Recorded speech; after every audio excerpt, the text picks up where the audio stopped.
Halo anak-anak, pada kesempatan ini kita akan berbicara tentang evolusi manusia. Nah sebelumnya, silakan mempersiapkan buku catatan kalian dan catat informasi-informasi penting yang terdapat dalam video pembelajaran berikut ini.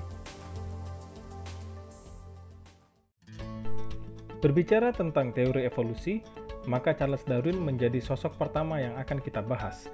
Ia merupakan ilmuwan kebangsaan Inggris yang mengatakan bahwa manusia dan segala makhluk hidup lain terbentuk melalui proses yang panjang selama jutaan tahun melalui sistem seleksi alam yang kemudian kita sebut sebagai proses evolusi. Dalam pandangan Darwin, semua kehidupan memiliki asal-usul yang sama.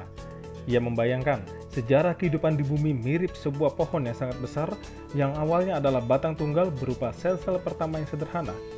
Spesies-spesies baru bercabang dari batang tunggal itu dan terus terbagi menjadi dahan-dahan atau famili tumbuhan dan hewan.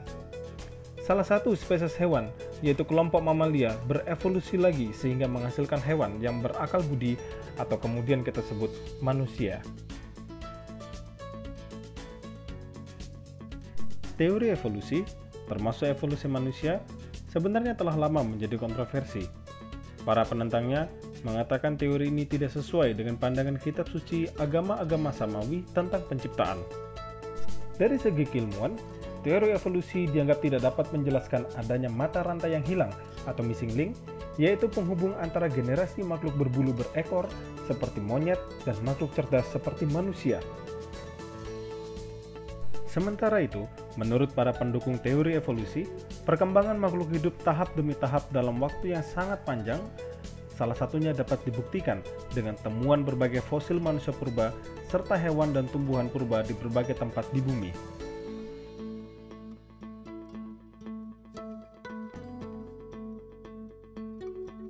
Oleh para ahli biologi, manusia diklasifikasikan ke dalam ordo primata, di mana di dalamnya tercakup prosimia, monyet, dan kera.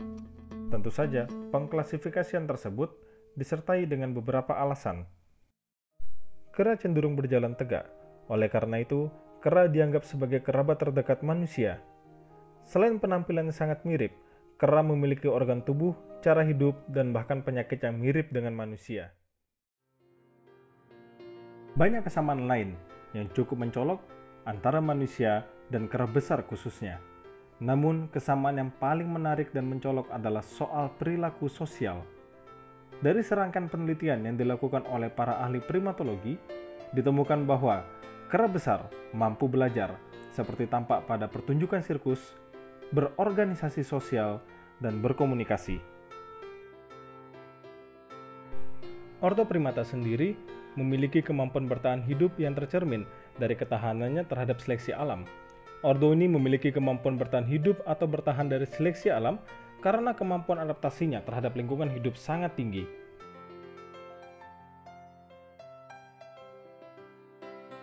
Sekitar 4 juta tahun yang lalu, muncul hominidae pertama yang kemudian lebih dikenal dengan nama Australopithecus. Jenis hominidae ini memiliki ciri-ciri yang sangat mirip dengan manusia modern. Meskipun batas pinggang ke atas masih sangat menyerupai kera, makhluk ini telah memiliki tingkat IQ antara 75 sampai 85. Otak Australopithecus terus berkembang seiring dengan kemampuannya berjalan tegak dengan dua kakinya. Perubahan sikap tubuh ini merupakan fase terpenting dalam proses evolusi hominidae. Dengan mampu berdiri tegak dengan kedua kaki, beban tangan untuk menunjang gerakan badan berkurang, dan karena itu dapat digunakan untuk melakukan pekerjaan lain seperti membuat dan menggunakan alat, mempertahankan diri, serta mencari dan mengolah makanan. Tahun 1924, di Afrika Selatan ditemukan fosil Australopithecus africanus atau kera Afrika. Setelah penemuan fosil tersebut, ditemukan fosil sejenis yang diberi nama Australopithecus robustus. Disebut robustus karena bentuknya tegap, sehat, dan kuat.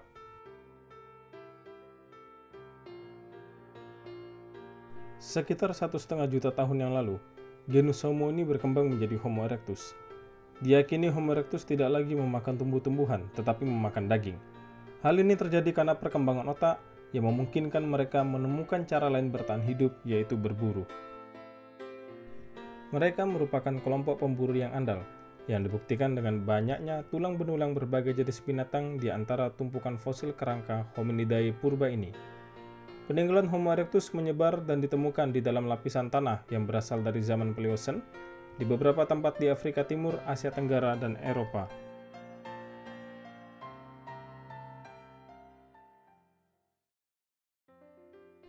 Jenis Homo erectus Indonesia adalah Pithecanthropus erectus, yang secara harfiah berarti manusia kera yang telah mampu berdiri tegak dan lurus. Nama ini diberikan oleh penemunya sendiri, yaitu seorang ahli paleoantropologi berkebangsaan Belanda bernama Eugen de Bois saat menemukannya di Trinil, Jawa Tengah pada tahun 1891.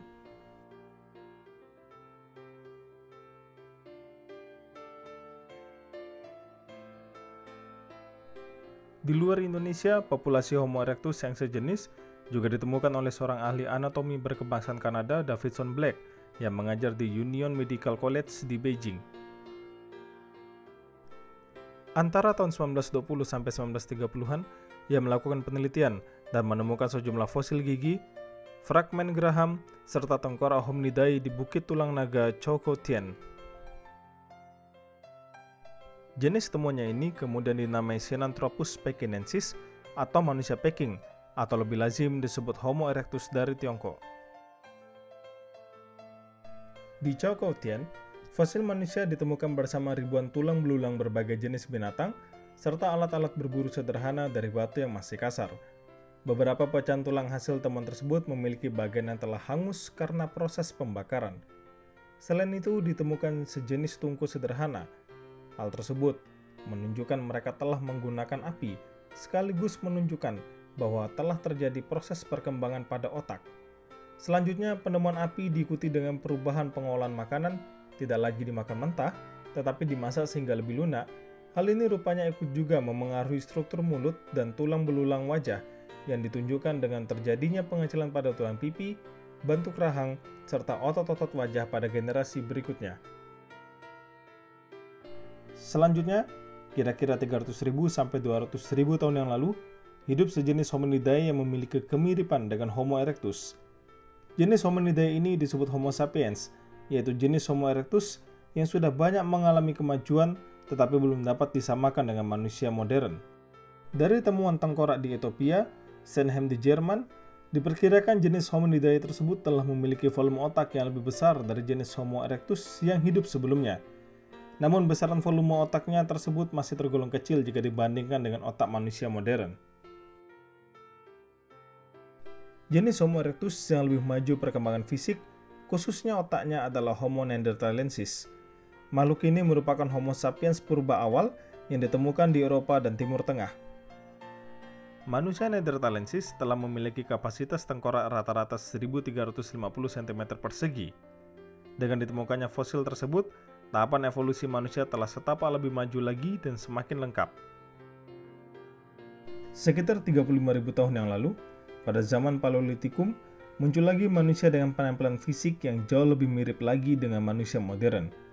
Sisa-sisa fosil mereka pertama kali ditemukan pada sekitar tahun 1868 di sebuah tempat perlindungan di bawah batu karang yang bernama Cro-Magnon di Les Aisies, Prancis. Manusia jenis ini kemudian disebut dengan manusia Cro-Magnon sesuai dengan nama tempat penemuannya. Dari hasil rekonstruksi, disimpulkan bahwa Cro-Magnon merupakan manusia pertama yang benar-benar sudah tergolong manusia modern. Mereka telah mampu menghasilkan alat-alat berbentuk bilah. Secara bertahap, manusia Cro-Magnon kemudian mengganti manusia neanderthalensis yang perlahan-lahan punah.